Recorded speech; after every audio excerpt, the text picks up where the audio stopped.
गांव की चटोरी गली।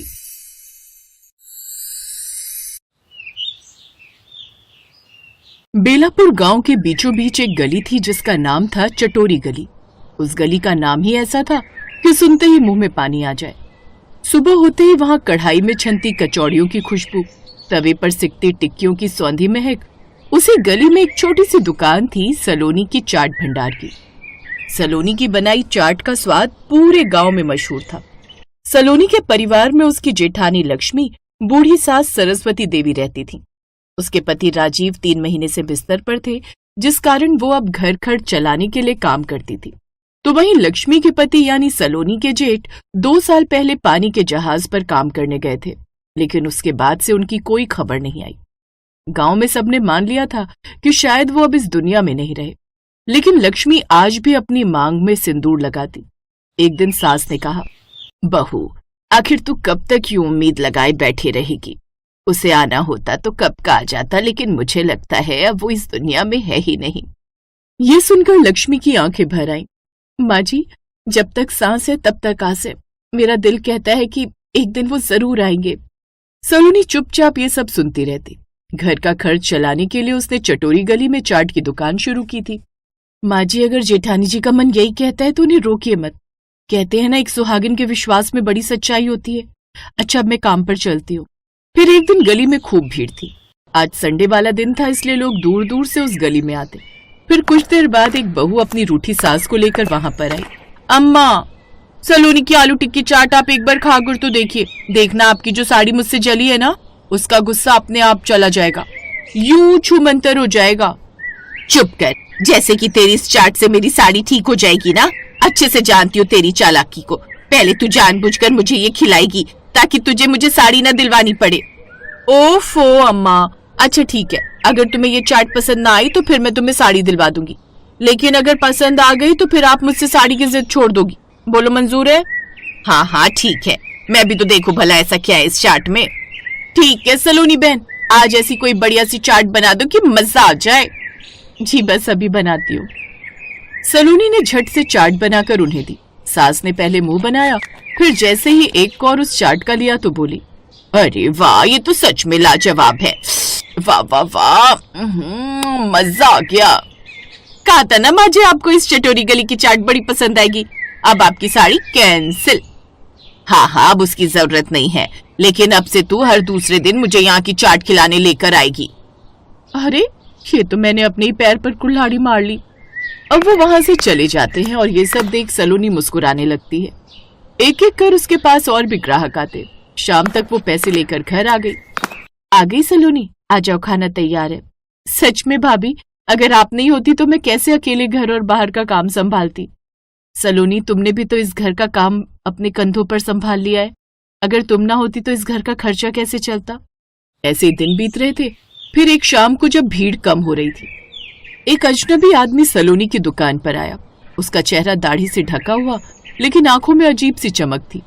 वो सलोनी से कहने लगा, 1 प्लेट चाट देना। जी अभी देती हूँ।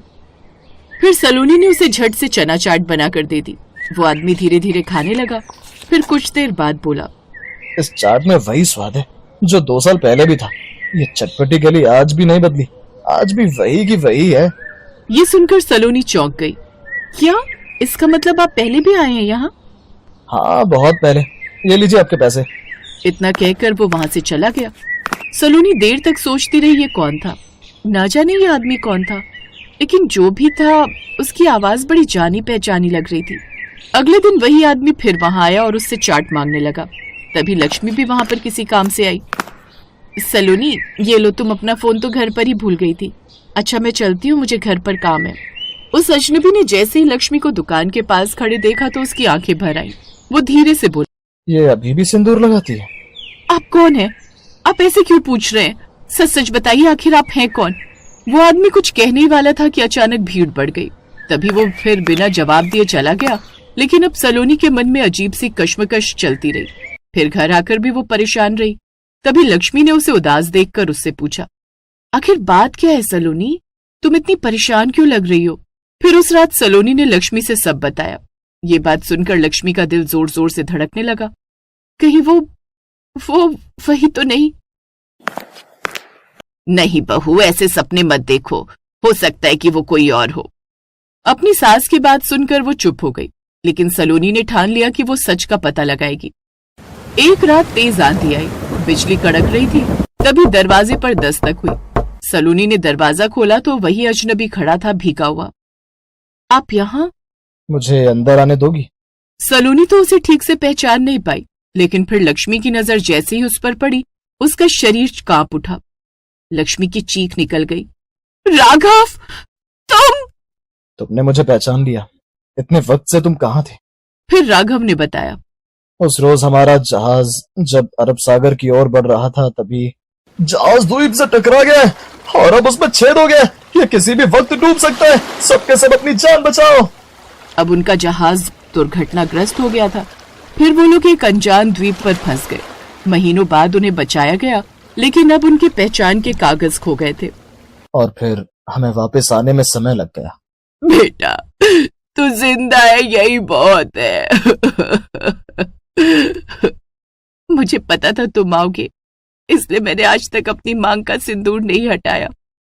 मैं अकेला नहीं लौटा हूं लक्ष्मी। फिर उसने दरवाजे की तरफ देखा, जहां एक और शख्स खड़ा था। उसमें एक औरत और एक छोटा बच्चा था। ये देख सबके पैरों तले जमीन खिसक गई। ये कौन है? द्वीप मेरी जान बचाने वाली है मीरा। अगर ये ना होती तो मैं जिंदा नहीं रहता। इसके पति की मौत हो गई थी और फिर इसका बेटा, और ये इतने दिनों से मेरे साथ ही रहे थे। ये सुनकर अब घर में सन्नाटा छा गया। तो क्या अब तुम्हारा घर वही है? नहीं, मेरा घर यही है, लेकिन इनका सहारा भी मैं ही हूँ। तो अब मैं जहाँ रहूंगा, ये भी मेरे साथ ही रहेंगी। दीदी, आपने 2 साल इंतजार किया, लेकिन आज भगवान ने आपको आपका पति लौटाया है। लेकिन इस औरत ने भी इनकी जान बचाई है। आप जो सिंदूर लगा पा रही हैं, कहीं ना कहीं वो इसी के कारण लगा पा रही हैं। फिर लक्ष्मी कुछ पल चुप रही। अगर तुमने मेरे पति की जान बचाई है, तो तुम हमारी मेहमान नहीं, परिवार हो। अब से तुम हमारे साथ ही रहोगी। अगले दिन चटोरी गली में हलचल थी। सलोनी ने खास चाट बनाई। राघव भी दुकान पर खड़ा था। उसे देखकर लोग भी हैरान थे। अरे ये तो राघव है, लेकिन ये जिंदा। उसके बगल में लक्ष्मी आज भी सिंदूर लगाए खड़ी थी, लेकिन इस बार उसके चेहरे पर सुकून था। अब उसे किसी को जवाब नहीं देना था। सलोनी की चाट का स्वाद अब और भी खास हो गया था, क्योंकि उसमें सिर्फ मसाले नहीं, बल्कि जीवन के उतार चढ़ाव का अनुभव भी घुला था। और चटोरी गली, वो अब सिर्फ खाने की गली नहीं, बल्कि चमत्कार की गली बन चुकी थी।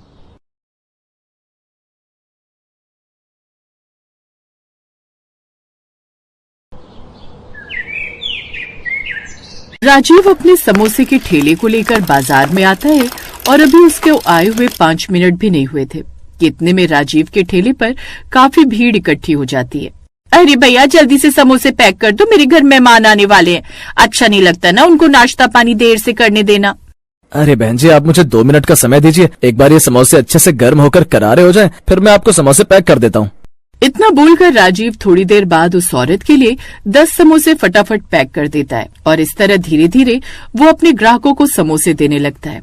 बाजार में आने के करीब 2 घंटे के अंदर ही राजीव के सारे समोसे बिक जाते हैं और खुश होते हुए वो अपने घर चला जाता है। घर जाकर वो अपनी पत्नी मेघा से कहता है, देखा मेघा, आज भी हमारे सारे समोसे बिक गए। ये तो बहुत अच्छी बात है जी। कल मैं और समोसे बनाऊंगी, जिससे आपके समोसे और भी बिके और आपकी अच्छी आमदनी हो। मेघा, ये सब तुम्हारी वजह से हुआ है। अगर तुम मेरी जिंदगी में नहीं आती तो शायद मैं आज भी किसी फैक्ट्री में मजदूरी का काम कर रहा होता। तुम मेरी जिंदगी में आई और तुमने मुझे एक नया हुनर दिया, जिस वजह से मैं आज यहाँ पर हूँ। राजीव की बात सुनकर मेघा उसके गले लग जाती है। तभी मेघा के पेट में अचानक दर्द होता है। आह! क्या हुआ मेघा, सब ठीक तो है ना? हाँ, सब ठीक है। वो क्या है ना, आपका ये नटखट लड़का मेरे पेट में लात मार रहा है। उसे भी बहुत खुशी हो रही है आपकी तरक्की देखकर। मेघा की बात सुनकर राजीव और मेघा दोनों ही जोर जोर से हंसने लगते हैं कि तभी राजीव की नजर खिड़की से बाहर डूबते पे पड़ी। हंसते हंसते वक्त का पता ही नहीं चला। मेघा चलो, अब तुम आराम करो। मैं कल के समोसों के लिए मैदा छान कर रख देता हूँ। कल मंडी जल्दी जाना है। अरे रुकिए तो जी, इतनी भी क्या जल्दी है? आज आप बहुत खुश दिख रहे हैं, तो मैंने सोचा क्यों ना आज रात के खाने में हम कुछ खास बनाएं। खास? अरे भाग्यवान, तुम्हारे हाथ की तो सूखी रोटी भी मुझे पकवान लगती है। अब इस हालत में तुम ज्यादा चूल्हे के पास खड़ी मत रहा करो। आप भी ना बस फिक्र ही करते रहते हैं। अच्छा सुनिए, कल जब आप मंडी जाएंगे तो थोड़े ताजे कटहल ले आइएगा। मेरा बड़ा मन कर रहा है। ठीक है बाबा। इस तरह दोनों पति पत्नी खाना खाते हैं और सो जाते हैं। और अगली सुबह राजीव बड़ी उम्मीद के साथ उठा। उसने ताजी सब्जियां ली, समोसे तैयार किए और अपना ठेला लेकर बाजार की ओर निकल पड़ा। पर उसे क्या पता था कि आज का दिन उसकी उम्मीदों पर पानी फेरने वाला है। जैसे वो बाजार पहुंचा, उसकी आंखें फटी की फटी रह गई। अरे ये यहाँ इतनी भीड़ कैसी, और यहाँ खुशबू कहाँ से आ रही है? आज तो लोगों ने समोसे की खुशबू की तरफ नाक भी नहीं की। राजीव ने देखा कि उसके ठेले से महज कुछ ही दूरी पर एक नया चमकदार ठेला लगा है, जिस पर बड़े बड़े अक्षरों में लिखा था स्पेशल वेज बिरयानी। बिरयानी का ठेला, वो भी मेरे ठेले के ठीक सामने। चलो कोई बात नहीं, नया नया आया है तो लोग देख रहे होंगे। 1 घंटा बीता, फिर 2 घंटे। राजीव के समोसे कढ़ाई में पड़े पड़े ठंडे होने लगे थे।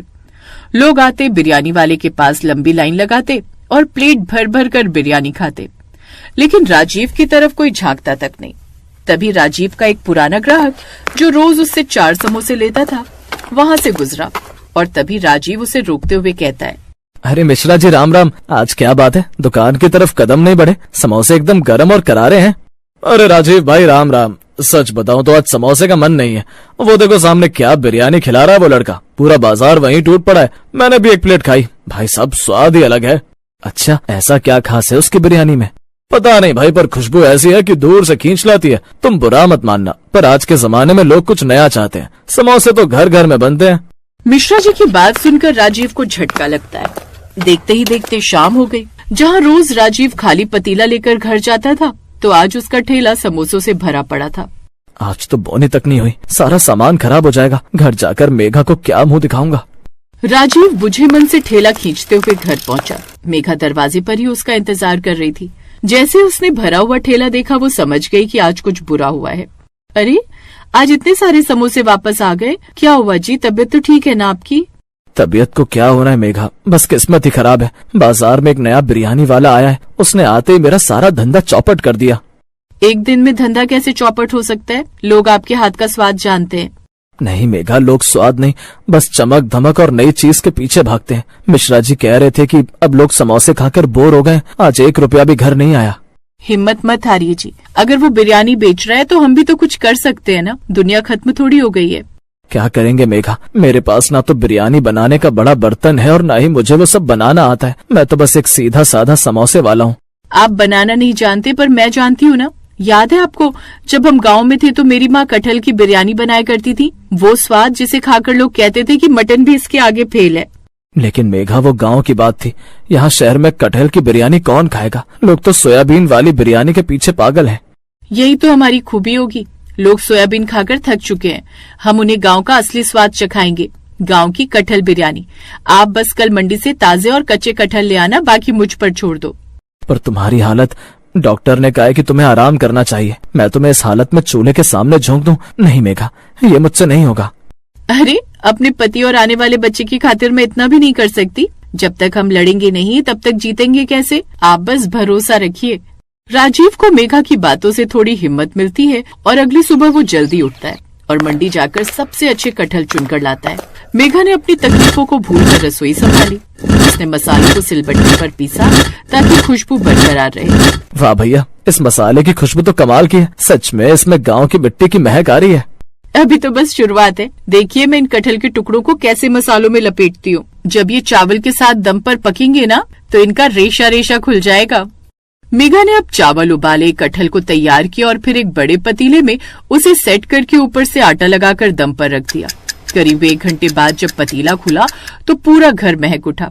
मेघा ये तो बहुत लाजवाब दिख रही है, पर एक बात बताओ, हम इसे बेचेंगे कैसे? लोग तो उस बिरयानी वाले के पास जा रहे हैं। आप एक काम करना, आज समोसे कम ले जाना और बिरयानी का ये पतीला सामने रखना। लोगों को पहले थोड़ा थोड़ा चखने के लिए देना। जब वो स्वाद चखेंगे तो अपने आप खींचे चले आएंगे। मेघा की बात सुनकर राजीव उसकी बात से सहमत हो जाता है और अब राजीव ने वैसा ही किया। वो बाजार पहुंचा और उस बिरयानी वाले के पास फिर से वही भीड़ देखी। राजीव ने अपना पतीला खोला, जिसकी खुशबू हवा में घुलने लगी। पास से गुजर रही वही औरत जो हमेशा समोसे लेती थी, वो रुकी और, अरे भैया आज क्या कोई नई चीज लाए हो? खुशबू तो बड़ी अच्छी है। बहन जी, ये मेरी पत्नी के हाथ की बनाई गई गांव की कटहल बिरयानी है। आज आप समोसे मत लीजिए, बस ये 1 चम्मच चक्कर देखिए। राजीव ने एक छोटी प्लेट में उसे बिरयानी दी। जैसे ही औरत ने पहला निवाला खाया, उसके चेहरे के भाव बदल गए। अरे ये तो बहुत ही मुलायम है, कटहल है क्या? स्वाद तो एकदम असली मसालों का है। वो सामने वाला तो सिर्फ मिर्च खिला रहा है, असली बिरयानी तो ये है। भैया मेरे लिए फुल प्लेट पैक कर दो। उस औरत को खाते देख और खुशबू सूंघकर जो भीड़ सामने वाले ठेले पर खड़ी थी, वो धीरे धीरे राजीव की तरफ मुड़ने लगी। ओ भाई, ये कटहल बिरयानी है क्या? मैंने सुना है बड़ी मुश्किल से मिलती है, मुझे भी एक हाफ देना। अरे मुझे भी दो भाई, खुशबू तो बड़ी मस्त है। देखते ही देखते राजीव के ठेले पर मेला लग गया। जो लोग सोयाबीन वाली बिरयानी खा रहे थे, उन्हें कटहल का ये स्वाद इतना पसंद आया कि वो सामने वाले को भूल गए। 1 घंटे के अंदर पतीला खाली हो गया और राजीव ये देख खुश होकर अपने मन ही मन में कहता है, मेघा, तुमने सच कहा था, हुनर और मेहनत कभी खाली नहीं जाती। इस तरह राजीव और उसकी पत्नी की मेहनत रंग लाती है और उसकी गांव वाली कटहल बिरयानी धीरे धीरे फेमस हो